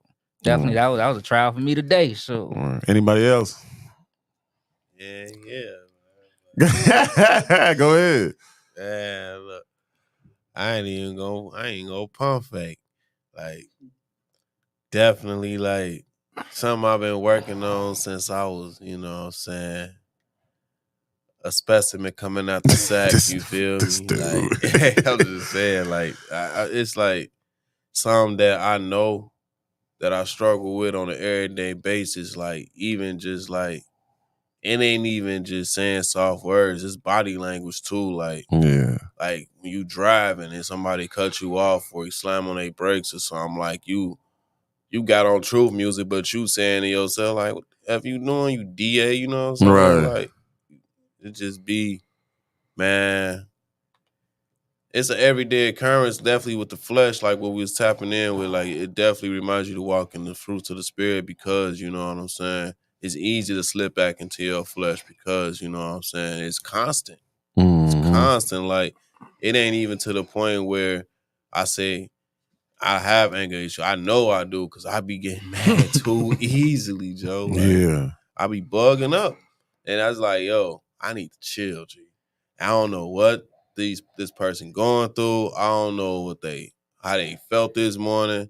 I don't know what their financial situation is. It could be, you know what I'm saying, just complications they dealing with and they don't know how to deal with it. And then you just going about your day and then they rub off on you the wrong way. You just tweak, not even taking that into consideration despite what you going through. But you got the spirit, so you supposed to already kind of be 10 toes down with it. But it's easy to forget, especially when you just live in your day. And that's why the Sabbaths be so important, because it reminds me, you know what I'm saying, that I can reflect and take another week to do better at my communications with people. Absolutely. Because soft words, man, I grew up in a household where I had to have thick skin. So it's like, what is that? You know what I'm saying? And then just making sure you girding your mind on a daily basis, for real, and examining yourself on a daily basis, and literally getting into this daily bread on a daily basis, because that's the only way we able to crucify the flesh, is having the word of God in us and being able to reflect on when we out of character.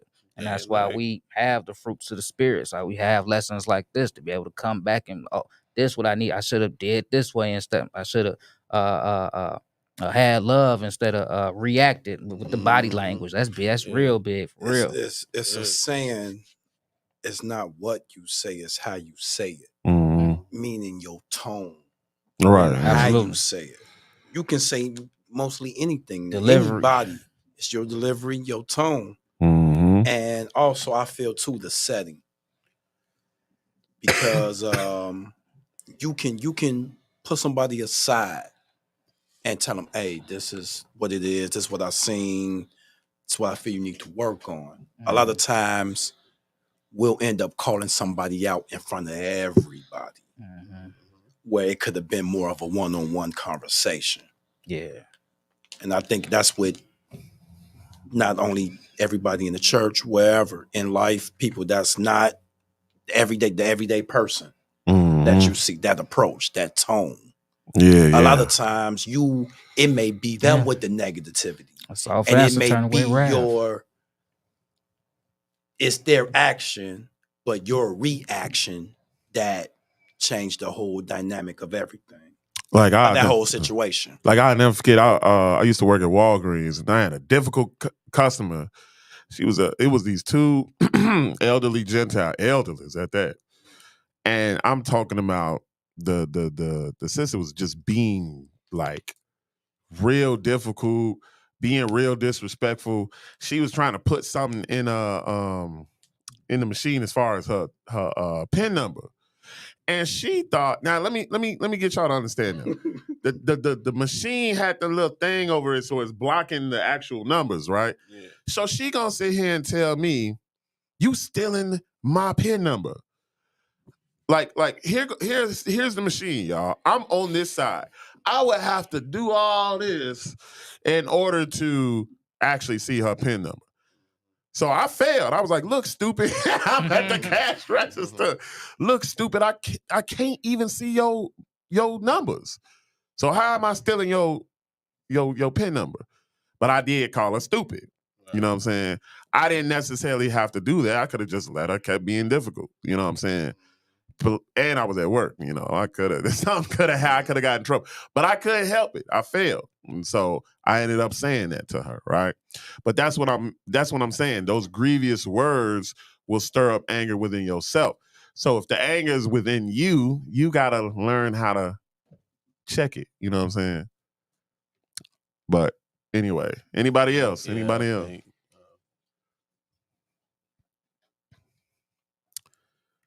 I think we got somebody. Y'all want to go to?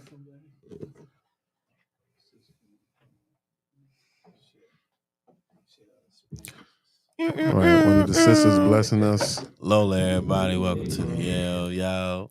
How y'all doing? How y'all doing? Yeah. No, every time I see you, I just gotta. You caught me doing that? Yes. Oh my God. Yes, I did. Lola doing a robot. Every time I see you, that's I'm what silly. it is. I'm silly. I am silly. But no, so when is it the time you had to deal with a difficult person and you failed to give them a soft answer? My wife this morning.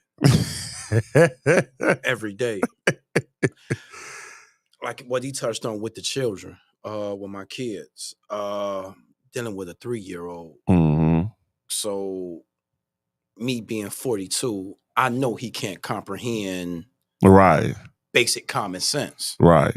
So, and my frustrations lashed out on him instead of trying to take the time and show him, like, no, you don't throw stuff when you're angry. Mm-hmm. You know, but if you ask me, he get it from me. Right. Think ways I know that that's my child. But I was like, my wife, like I said, it goes with tone. The tone and the way you say it, and the way you say things. I think if you address it a certain way, it may change the dynamic of what it is you may want, or the way you may feel. Whatever. It's just your tone. Yeah, so like I'm glad he said that, because like I said, next week we are going to really get into how that looks, right? What tone do I have to have? What instructions do I need to have in order to communicate effectively, right? But we had the sister, she wanted to share her story. Go ahead.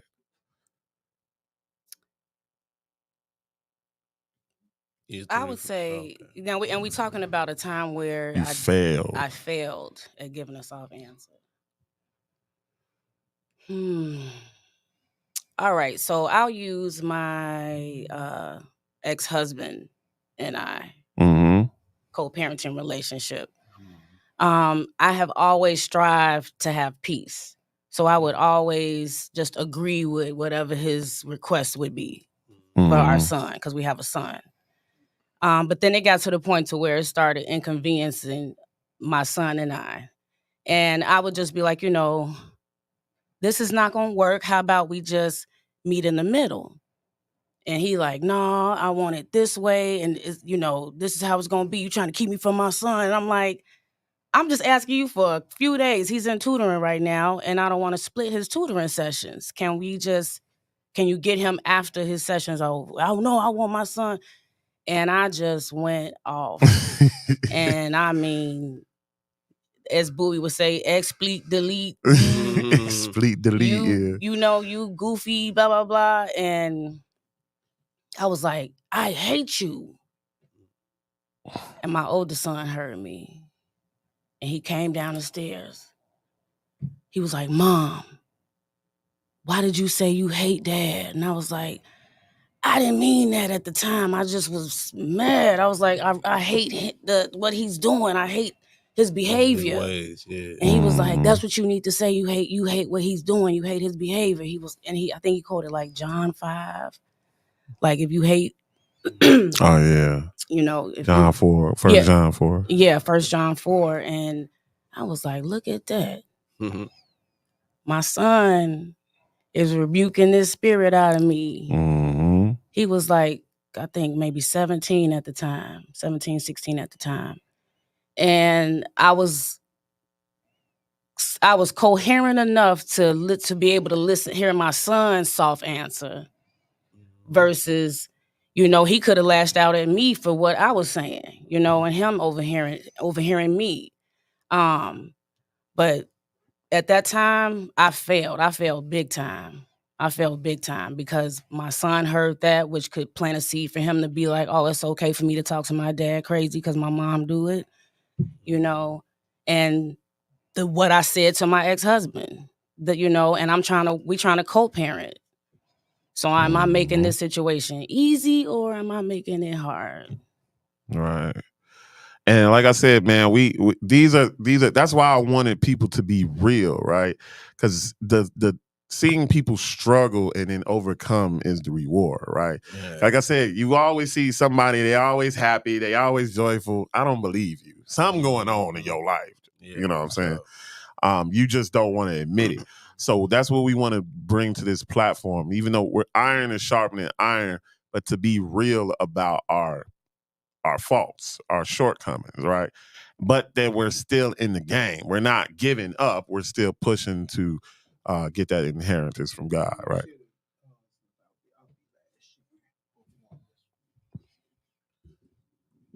For me, I like to say, the family dynamics, like Brother Yerk was saying, and relate to the children, and my children are grown now, but I could still see that there has been great challenges in dealing with more so my daughter than my son, and also my wife. There has been time in my relationship, starting with my wife, that I have just got upset and just cursed out. Keeping it 1,000. Right. You know Keep what it I'm saying? 1,000. Just because for whatever reason I didn't have that soft answer. That wasn't available to me at that moment. So I like to say, I have a daily reprieve of that. Has it gotten better? Absolutely. It's gotten a lot better. Because one of the things that I've implemented in a relationship now, not only with my wife, but also with my daughter, and this has helped me a lot, to pray together. Ask them, do you want to pray together? Because we have good times and we have bad times, keeping it real. But realizing that it's not going to always be good times, and we need to stop sometimes and then just go into prayer, because the enemy don't want a peaceful household for us. No, you don't. So and I'm also still learning. I like to say, one of the reasons why I believe that the Most High allowed us to have the Sabbath, so we could keep on getting that fill up like a gas station, and getting the things that we need to endure for the rest of the week that's ahead. So yeah, it's been challenging with me as it relates to my family, but I'm getting a whole lot better, and I'm thankful through prayer that things are working out. All praise, all praise. We got Sister LaShonda in the comments. She just wanted to give what she was going through as well. She All said, praise, go ahead. Sister LaShonda Webb, she said the day before her baptism, she was asked by a family member if she was getting baptized to join a cult. Oh man. And she was highly offended and talked down about her choosing to be a Muslim. It was not her proudest moment. Yeah, like I said, I like the reality, the honesty, because like I said, you're not going through life and you just got it all together, right? If I'm able to hear somebody else and their shortcomings, once again, they got back up and they're doing better, that's going to motivate me to keep going. That's going to motivate me to keep going. And when I fail, right? Because we fail, and just in life, we fail. We all do it. But that's going to keep me motivated to keep going, right? And that's why it's lessons like this that help you build up the characteristics to be able to go back and reflect and identify where you've been wrong at and correct it and get better and apply it next time. It's okay. That's good. That's True good. story. True story. Just what you need to apply meekness. Mm-hmm. I haven't heard that word in so long. Meekness, man. It needs to be said a lot more often. You know what I'm saying? Straight up. But go ahead. So we're gonna go into the second question, y'all. It says, name a time where it was difficult to forgive. And y'all can chime into the chat too. Name a time where it was difficult to forgive. I want to go first on this one because it's kind of funny to me. Like with me having like temper problems and being quick to like tweak on somebody, like I'm quick to forgive too in the same breath. Like it's like forgiveness has never been something hard for me. Like I just feel like the way I think, I just like, bro, I'm not finna let somebody just stress me. You're not finna live in my head rent free. I'm not finna just be mad at you and just be like, I feel like I'm giving you too much ups. You know what I'm saying? Just letting you have the best of me like that. Just like I always been like, you know, if I forgive you, like how the book, I didn't even know that was in the book, but it say the soft words break bones. Like I feel like that's my way of breaking your bones. If I could just forgive you and just not mess with you no more, that's like checkmate to me. Like, right. Forgiveness has never been like, and I praise the Lord for that because like I have a lot of reasons to be like not forgiving, but I don't let that affect me. You hear me? Yeah. Was there any time it was difficult though? Nah. I can't recall. Like honestly, I'm being real. Like I'm trying to remember like the most time I was really, really mad about something. And it's like maybe the longest I've been mad over something was probably like a week and I was over it. And it was detrimental, like probably let's say, bro, yo, what you call your homie trying to smash your kid's mom behind your back. You know what I'm saying? But it's like sweep it under the rug. Like you know people. Right. I go next. I remember, man, we took my homie out for his birthday. I forgot where we went. But one of my guys decides to play a joke. We gonna run out on the bill. What he do though is that he run to the bathroom. He ran to the bathroom, but everybody thought he ran out of the book on the bill. So everybody started. You know how black people are. Everybody gonna start following him, right? So shoot, we start following too. We get outside. We get in the cars. We thought everybody was finna dip off. The police station is right across the street. So we like, man, we are out of here, right? So I didn't know folks wasn't behind me. We get there, we get like, I don't know, maybe 3 miles down, and then they call back, like, where's y'all going? This, that, and third. And so I come back, and so one of my guys looks at me like, oh, so you running out on the crew? You're soft.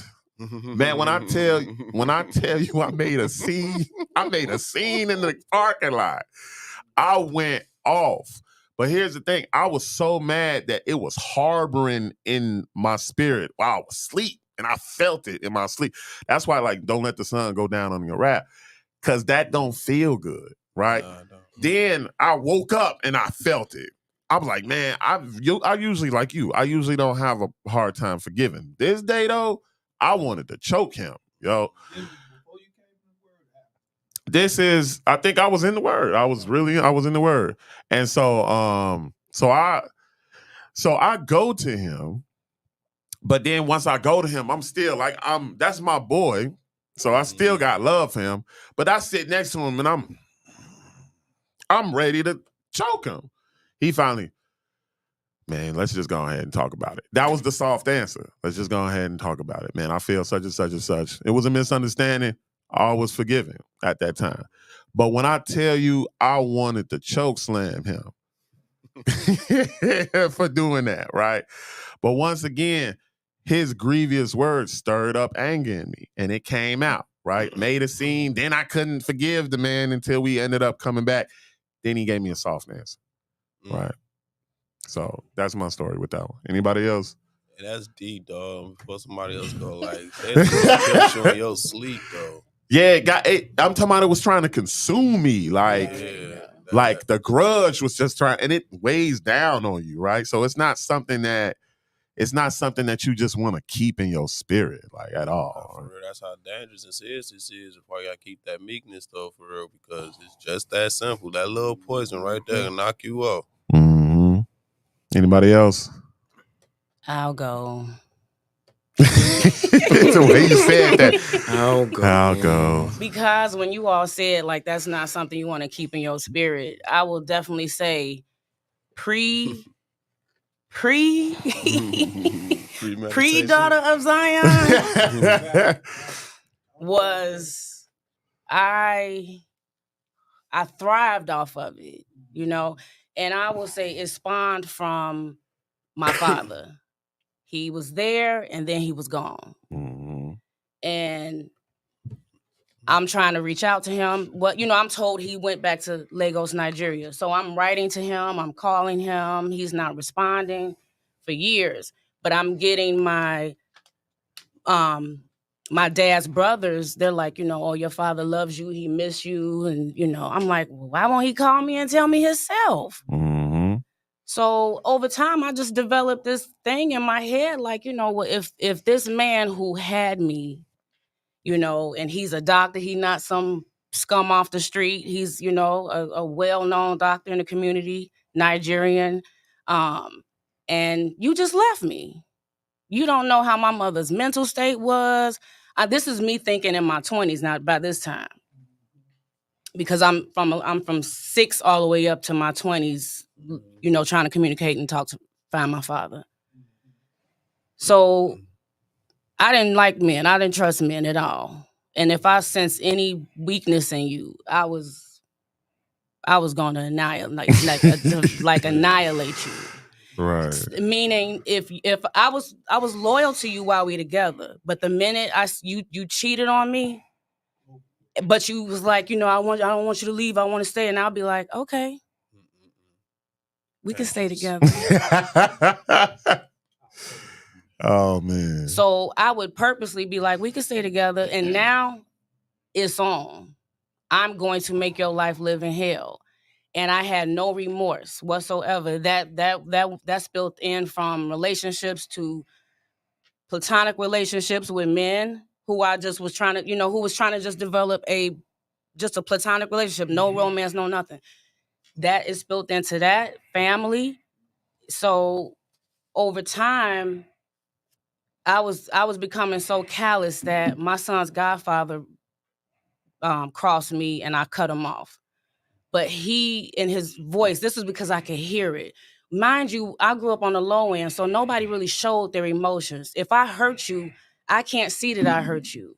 Mm-hmm. You showing me you just as tough as I am, even though you probably are hurt by what I said or did to you. But I can't express remorse or ask you for your forgiveness if I don't see that. At that time, that's how I was at that time. If I didn't see that I broke you down, then I can't. Long story short, my son's godfather was like, you know, Lola, you just cut me out your life just like that. And I love y'all. I miss Malachi. I miss my godson. And you just cut me out of your life. And that just hurt. You know, I thought we were friends. You know, I love you. And I was listening to him. And I was like on the phone, like, I ain't trying to hear you. You know, but as he's saying it, it's like breaking me down. I'm like, no, I want to be hard. You know, I want you to feel this hurt I'm feeling. Because a lot of times, holding on to that grit and that hurt, you really miss out on genuine people. Absolutely. Absolutely. Genuine people. Absolutely. And, you know, like they said, there's certain things you say and do that you can't come back from. Absolutely. Yeah. Absolutely. Facts. So when his words broke me down. And I was like, you know what? Dang, I gotta apologize to him. So the next day I called him, I apologized. That was the turning point for me, softening up and also forgiving my father for not being there. Because I'm like, he's over in Nigeria doing him, living his life. He ain't, you know what I'm saying? Why am I harboring this hate and anger towards him and he don't know me and I don't know him? I have to forgive him, even if he doesn't ask for my forgiveness. I have to forgive him. And then over time, my father did finally reach out to me and we talked, you know, and I was able to tell him how I felt and express how I felt. And that was then my journey again, learning to be soft and learning to develop healthy relationships with men. Like that was my sorry to the man that I have hurt. So I'm calculated with making sure that I have healthy relationships with men. And when I say men, meaning not romance, healthy relationships, like you're my brother. you know. So that's my story. Oh, praise. Go ahead. I share kind of like a similar story with Come yours, closer to the mic. Lola. With my father, I can remember, coming up, my mom raised 6 of us by herself, basically, and when I was adolescent, she sent me to live with my father. I had never remember ever meeting him. Uh, she sent me to live with my father in Mississippi, and I can remember going down there and the experience that I had with him. Um, he seemed initially cool because he worked with me. I enrolled in the school that was near his house, and he worked with me with math. I don't know. I had to be probably, I won't say I was like 8 or 9, if that. Um, we would go over to his mom's house, and his mom would cook, and everything was seeming to go seemingly well, right? And then all of a sudden, some came up missing, right? And I remember walking down the street with him. He was asking me about this, this product, or actually it was some nuts, right? Oh, it was some nuts, right? He had apparently said, that they came up missing, and he asked me, did I have them or did I know where they were at? And I told him, I said no.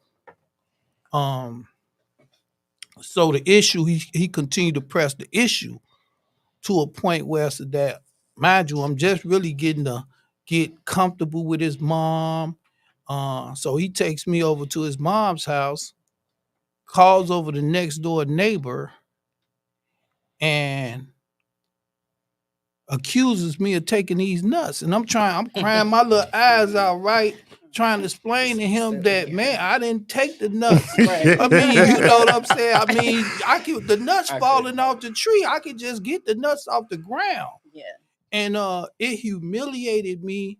It made me feel that, wow, here I'm just not getting to know this man. And all of a sudden he exposed me, calls over the next door neighbors, like all them accusing me. And I could just remember crying my eyes out, telling him to just send me back home to my mom on the Greyhound.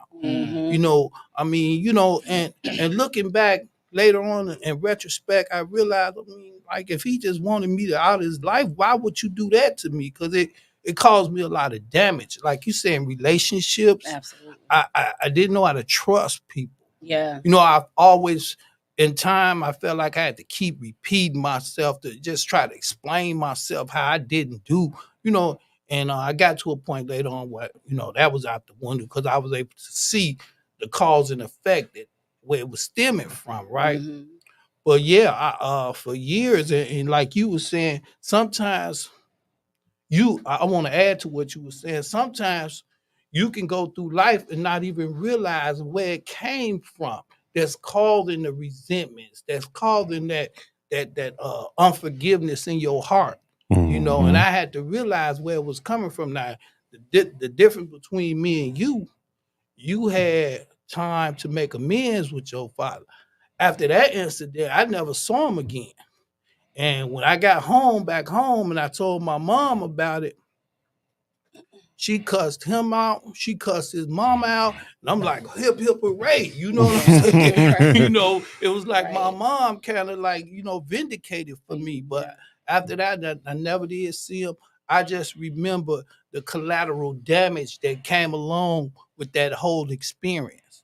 And I thank God because even as I grew up in life, and that's why I got, well, I'm sure, because I started reaching out for my Heavenly Father. Right.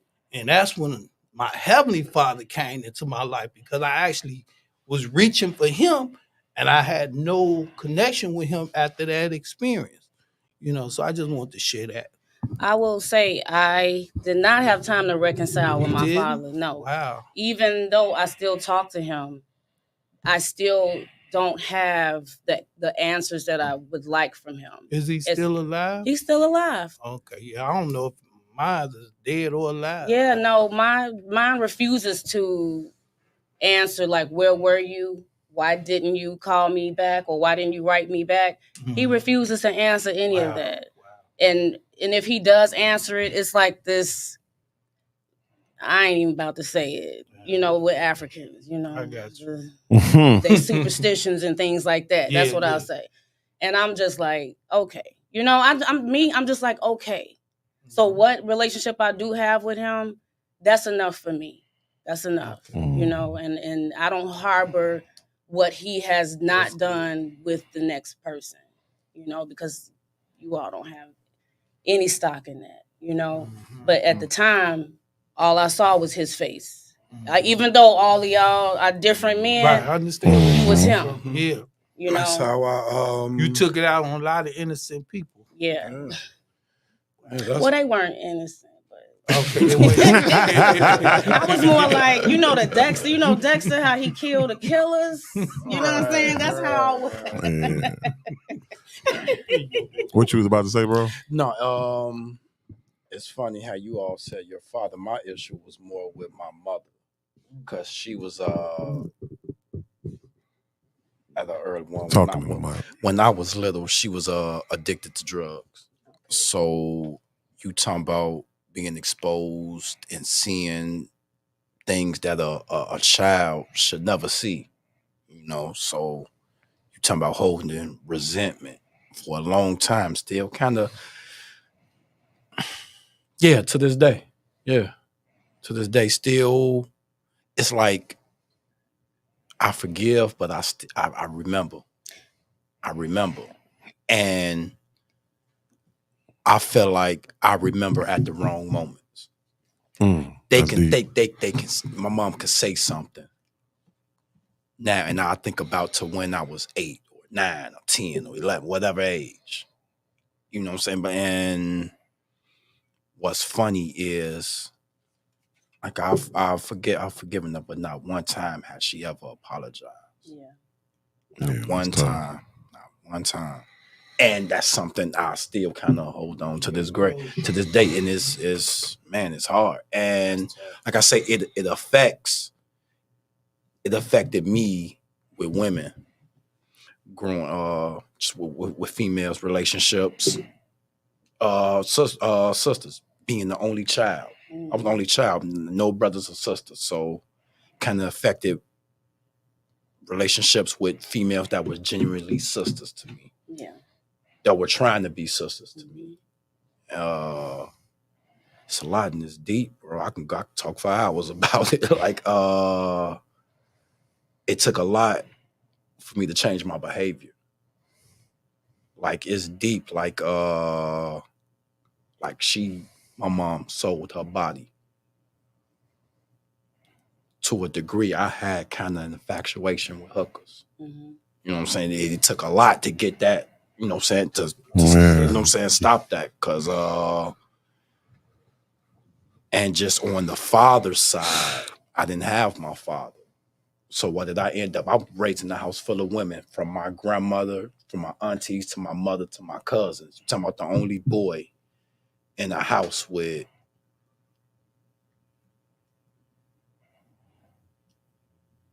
7 women, 7 females.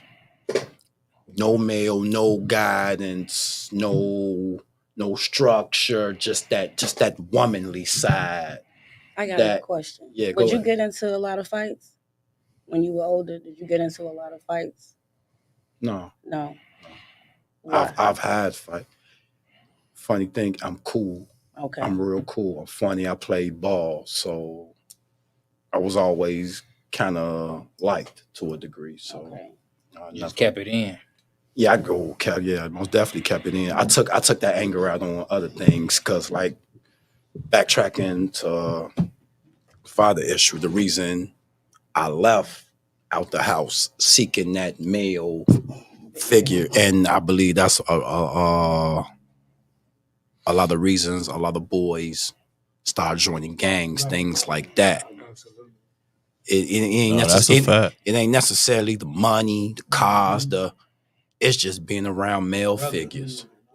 older male figures. Yep. Insecurity. And secure, and don't let them actually show you some type of love, what you think is love at the time. Absolutely. You in it to win. It ain't nothing you ain't go do for that game. Yeah. So Absolutely. That's crazy you said that, because even though I was like annihilating men that hurt me, I had male friends. I hung around more so men because I still yearn to have that masculine energy.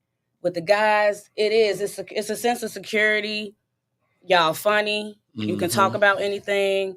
When y'all deal with conflict, totally different than with teenage girls and 20-year-old girls, and I'm gonna say now 30, 40-year-old men.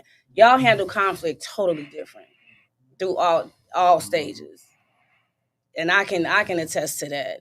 As far as men are concerned, the male species, y'all handle conflict more logically. I think not in our youth, not in our maturity, and as we matured and got older. But them teens and 20, we ain't had nothing to lose. We ain't got no kids. We still at home with mama. Oh yeah, let's fight, let's run, let's do what. Yeah, it's whatever. Yeah, I see that. We see that at school. Just to land back on what you were saying, right? The only thing that kind of like kept me away from the gang culture was the fact that my calling, right? You know, when I got called, I was a teenager, and I too got around a bunch of elders, man. These guys was much older, and they was in the book, right? See, you got and around I more promise positive you, man, people. if it wasn't for that, man, I don't know where I would be, dead or locked up for a long time, because I was one of them guys that wasn't scared of nothing. You know, when you like you were saying how when you plug, and you know, it ain't when you feel that love coming from the organization, it ain't nothing you won't do. I was that guy, man, but I just thank God, man, that he grabbed he kept me close, man, and put me around them brothers, man, that made me feel like I was a part of something. I was, somebody cared about me. You know what I'm saying? But thanks for sharing, bro. Yeah. So we got time for one more question. Go ahead, my boy. Final question. And we want y'all to chime into the chat too and give us y'all responses too on this final question. It's what are some ways you can glorify God better by applying the fruits of the Spirit? What are some ways you can glorify God better by applying the fruits of the Spirit? Y'all chime in the chat. Let's give us y'all answers. I'll go first on that. Just certain things I do. I call it, some may call it tithing, but I call it good deeds. That homeless person you seen, like you not necessarily every day giving change to the homeless, but that one time when you not just thinking about it and you just give them that dollar or that whatever that change you had, that good deed. You help somebody. That old lady taking my neighbor was taking her laundry in the house. Let me get that for you. Yeah, I believe it's your good deeds and your actions, and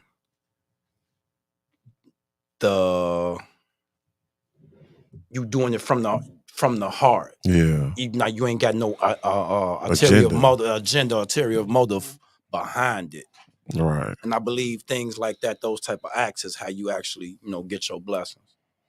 Facts. I'll say I just want to keep showing people who God is through my actions. Like I said, we went through the fruits of the Spirit, all of these things. If they see that on you, people gonna feel like that's how God is, right? And so if you're a representation of God, that means you gotta act like God. So he has all of these things: love, joy, peace, gentleness, things of that nature. And anything outside of that is a distraction, right? So when I can't lock on to God's character, I'm not glorifying him. Just as simple as that. That's my take on that. And people could tell if it's a front too. Yeah, definitely. They definitely know if you really actually walking in the word, if you just a fraud. Anybody else? Can you repeat the question? What are some ways you can glorify God better by applying the fruits of the Spirit? Better ways you can glorify God. Well, I mean, I mean, that question is answering itself. I mean, Yeah. if you really got to understand it, because you can't glorify God without the fruits of the Spirit. You can't serve Him, you know what I'm saying, flesh and blood. You got to serve Him in spirit and in truth. So, I mean, you definitely glorify Him off that just if you doing it alone. But I guess give an What does it look example. like? I know Yeah, I what is it? was getting My bad. I just wanted to make sure, you know, we on the same page, one accord, you know. Go ahead, though. But yeah, so like for those, you know, tuning in examples wise, I guess for me personally, I'm gonna just make it personal. I guess with the fruits of the spirit, the music, you know what I'm saying? Just like don't just I'm gonna compare with my work, man. I don't know if Jay listening, but like anybody know me, I'm an electrician, but the thing I hate most about that is the pipe bending. Like I hate bending pipe. Like I could do it, but I hate it with a passion. And it's like I do it good enough just to put it up and go on to the next thing. And like Elder Jay tell like, man, you just can't be just throwing stuff up there. You know what I'm saying? Just doing stuff. You feel me? Like you got to make it look good. You got to do it right. You know what I'm saying? He'll righteously get on me and then I'll fix it. And like applying that to music, like I'm just not finna just put out material that I know glorify God better, knowing like I got talents, like, you know what I'm saying? It ain't just the lyricality of it. It's what I can do productively, like, or creatively, like making beats or whatever, like, and then putting it out and like glorifying God because it's all authentic. You know what I'm saying? It's not something that you found on YouTube or an idea you've heard on the radio and you want to revise the song. You know what I'm saying? It's something you really like put your whole heart in, like your best, like how Abel was with his offerings. You know what I'm saying? He took the fattest sheep and gave it to the Lord. You know what I'm saying? So I felt like that's how you glorify God, by the fruits of the spirit, by going all the way in. You know what I'm saying? Not no half stepping. Well, that's what's up. Anybody else?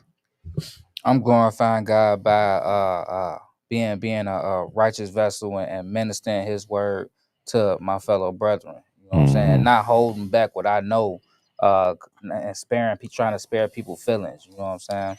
Like we got to get this word out to all people, all nations, all tongues. So that's my way of having fruits of the spirit, getting this word out.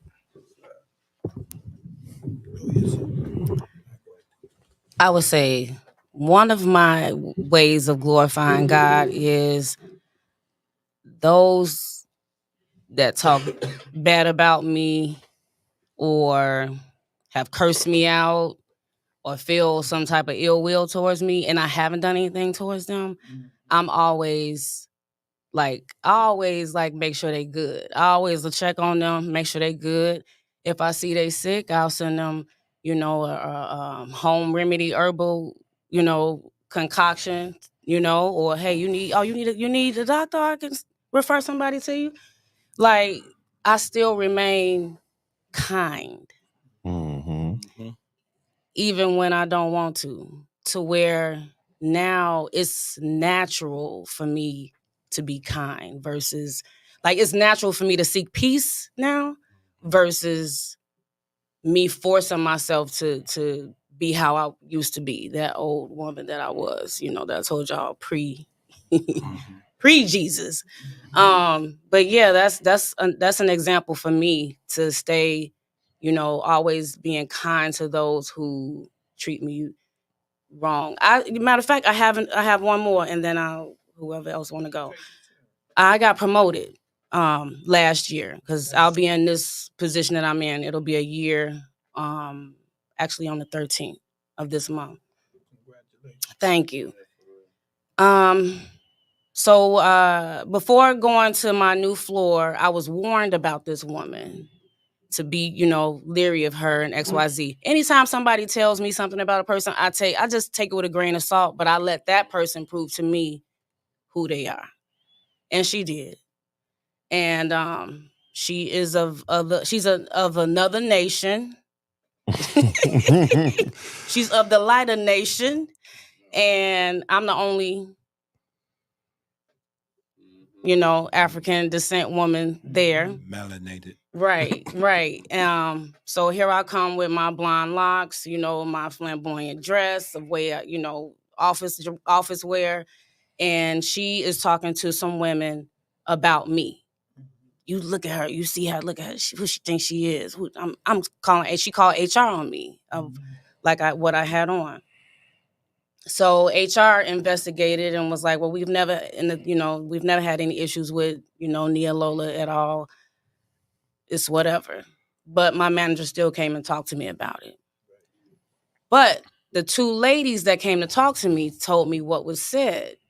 Now, mind you, these women were like, this woman came up and talked about you to us, and we want you to be careful. I don't really know you that well, Lola, but what I have known from you, you seem to be a pretty decent, cool woman. You always speak to me. You always help me out anytime I need you. She was like, but, be on the lookout.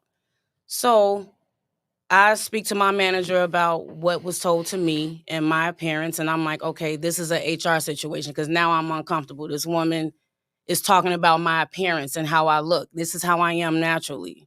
So do we have a HR issue here? I need to file a grievance, XYZ? And I'm like, I'm not here for that. I'm here to work, and I won't be able to perform well if I have this situation going on with this woman. So the old Lola came out in me because, now this woman is trying to micromanage me, and she is not my manager. She's an employee. I was sick. I wanted to cough on her computer keys and her headset. I had that thought. Okay. I had that thought, and I was like, you know what? No, you ain't finna do that, girl. Go over there in that corner, turn to the east, speak to the Lord, and ask him to help you in this situation. And I kid y'all not, within the next 72 hours, good morning. She would speak to me. Now her and I, we cool. We cool. We work together. And people around the office are looking at us like, how in the world did you get this woman to like you when she don't like people like us? I'm like, well, she like me. And that's my story. Yes, good stuff, sis. All right. Yeah, one of my ways of glorifying God is just simply showing up, man, and sharing my experiences, my strengths, and my hopes, man. Like I say, I got a lot of history being in this thing for years. And I think Miguel was just telling me, man, I remember talking to him years ago, and he was telling me, man, just show up. People need to hear your story. People need to understand, you know what Definitely I'm saying? glad you have. Yes, sir. So I'm grateful, man. I realize I don't have to be behind no pulpit. You know what I'm Right. saying? People rather hear a sermon, see a sermon and hear one. You know what I'm saying? Like I said before, just taking. You got to talk about that old man. You see what I'm saying? Because that old man gonna help you springboard into the new man that you want to be. You know what I'm saying? Realizing, you know what I'm saying, just flipping the script.